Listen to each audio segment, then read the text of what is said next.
molar specific heat capacity. So what is molar specific heat capacity? Amount of heat required to change the temperature of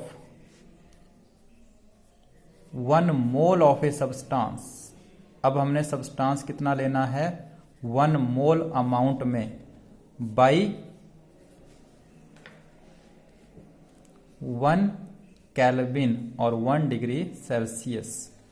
same वही definition है जैसे हमने पहले कहा था, but अब हमने सब्सटेंस कितने अमाउंट में ले रखा है, that is 1 mole amount of the heat required to raise the temperature of 1 mole of the substance by 1 Kelvin or by unit, 1 unit.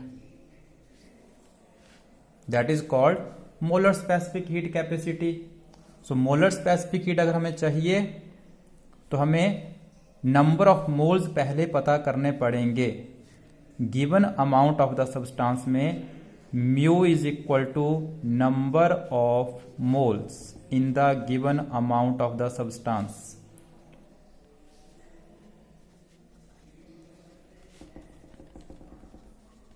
और नंबर ऑफ मोल्स कैसे फाइंड आउट करते हैं, that is given mass by में molar मास। वो आप easily find out कर सकते हैं, ये आपके केमिस्ट्री का भी कंसेप्ट रहता है। So how to find out the number of moles. So number of moles हमें मिल गए हैं, अब हमें क्या चाहिए, amount of heat required for 1 mole. 1 mole के लिए चाहिए, तो 1 मोल मीन्स नंबर ऑफ मोल से डिवाइड करना पड़ेगा। मोलर स्पेसिफिक हीट कैपेसिटी को हम किससे डिनोट करते हैं बेटा, कैपिटल सी से। Molar specific heat capacity denoted by capital C. So capital C is equal to delta Q upon mu delta T. Molar specific heat capacity का formula, amount of heat required per unit mole per degree change in the temperature. Mu is the number of moles, जो आप यहां से आसानी से calculate कर सकते हैं। Rest of the formula same है जैसे आपने स्पेसिफिक हीट कैपेसिटी का स्मॉल एस का फॉर्मूला पढ़ा। Small S means delta Q upon M delta T, लेकिन अब हमने एम नहीं यूज किया, एम की जगह पे पर मोल, तो नंबर ऑफ मोल से हम डिवाइड कर रहे हैं। सो नंबर ऑफ मोल्स। और आप कैसे लिख सकते हैं इसमें, अगर आप लिखना चाहते हैं capital C is equal to delta Q upon mu की जगह पे मैं अगर आपको ये रख देता हूं small M upon capital M. Number of moles कैसे निकाले जा सकते हैं, गिवन मास बाई में मोलर मास करके, राइट। सो कैपिटल एम को मैं ऊपर ले जाता हूं, delta Q small M delta T. What is the molar specific heat capacity, capital M molar mass, और what is this one, bracket वाली टर्म को देखिए, दिस वन ब्रैकेट वाली टर्म आपके पास ऊपर ये बना हुआ है small S.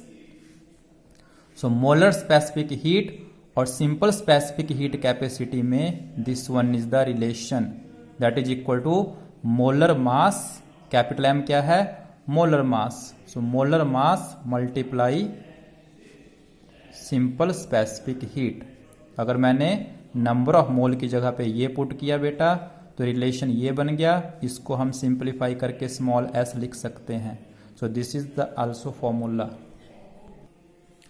And but about the unit, molar specific heat capacity की यूनिट क्या आएगी बेटा, जूल पर मोल। अब पर किलोग्राम नहीं आएगा, जूल पर मोल, और टेम्परेचर के लिए पर केल्विन। जूल पर मोल पर केल्विन, ये रहेगी आपकी unit. Next one is the heat capacity. Next one क्या है आपकी, व्हाट इज हीट कैपेसिटी। तो स्पेसिफिक हीट कैपेसिटी तो हमें ऑलरेडी पता है कि 1 किलोग्राम का टेम्परेचर 1 केल्विन चेंज करने में कितनी हीट चाहिए। So what is the heat capacity, it is the total amount of heat. Total heat कितनी चाहिए, amount of heat to raise the temperature of whole of the substance, whole of the substance, पूरे substance का temperature by 1 kelvin और 1 degree Celsius. Whole of the substance, मैंने कहा था 1 kilogram की value पता है तो 10 केजी के लिए आप आसानी से आंसर दे सकते हैं, सिंपल क्या करके, मल्टीप्लाई करके। सो हीट कैपेसिटी किसी भी सब्सटेंस की कैपिटल एस से डिनोट कर देते हैं, is equal to whole of the substance, जितने भी केजी दे रखा है, multiply small S, specific heat capacity. अगर आपको 1 किलोग्राम के लिए पता है तो m किलोग्राम सब्सटेंस का टेम्परेचर 1 केल्विन चेंज करने में कितनी हीट चाहिए, तो होल ऑफ द सब्सटेंस के अमाउंट से स्पेसिफिक हीट को क्या कर लेते हैं, मल्टीप्लाई कर लेंगे। And also capital S is equal to, अगर आप यहां से निकालते हैं from here, m into S, delta Q by T के इक्वल रह जाता है amount of the heat required to raise the temperature of whole of the substance by 1 kelvin. So what is the unit, joule per kelvin, किसकी, heat capacity